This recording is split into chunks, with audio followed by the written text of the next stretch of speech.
நமஸ்தே. அனைவருக்கும் குடியரசு தின நல்வாழ்த்துக்கள். நாங்க எங்களோட சேனல்ல மூவர்ணத்தை வச்சு ஒரு டிஷ் போட்டிருக்கோம். எப்பவுமே ரிபப்ளிக் டே அன்னைக்கு நாங்க மூவர்ணத்தை வச்சு ஏதாவது ஒரு டிஷ் தயாரிப்போம். அந்த விதத்துல சம்டைம்ஸ் ஸ்வீட்டா இருக்கலாம், அது சம்டைம்ஸ் பரோட்டாவா இருக்கலாம். இந்த டைம் மூவர்ணத்தை வச்சு ஒரு பிரெட் சாண்ட்விச் தயாரிச்சிருக்கோம். இன்னைக்கு ரிபப்ளிக் டே அன்னைக்கு நம்மளோட மூவர்ண கொடியை பத்தி, அந்த மூவர்ணங்களை பத்தி எங்களோட ஹம்பிள் தாட்ஸா, எங்களோட சிற்றறிவுக்கு புலப்பட்டதை நாங்க ஷேர் பண்ணிக்கிறோம். நீங்க உங்களுக்கு தெரிஞ்சதையும் கண்டிப்பாக போஸ்ட் பண்ணுங்க, நாங்களும் கத்துக்கிறோம். முதல்ல இருக்கக்கூடியதான அந்த காவி வண்ணம், அது தைரியம், வலிமை, தியாகம், அதாவது கரேஜ், ஸ்ட்ரெங்க், சாக்ரிஃபைஸ், இதை குறிக்குது அப்படின்னு எங்களுக்கு தோணும்.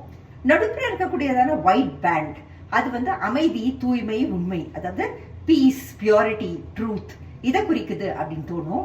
கிரீன் பேண்ட் செழிப்பையும் வளத்தையும், அதாவது நம்ம நாட்டு எவ்வளவு ஃபர்டைலா இருக்கு, நம்ம நாடு எவ்வளவு ப்ராஸ்பரஸா இருக்கு அப்படிங்கறத குறிக்குது அப்படின்னு தோணும்.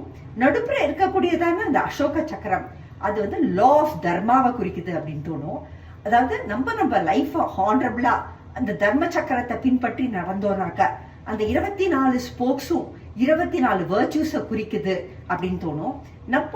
நம்மளோட லைஃப இந்த 24 வர்ச்சூஸ் வச்சுட்டு லா ஆஃப் தர்மா பின்பற்றி வாழணும் அப்படின்னு தோணும். உங்க தாட்ஸை நீங்களும் ஷேர் பண்ணிக்கோங்க. தேங்க்யூ.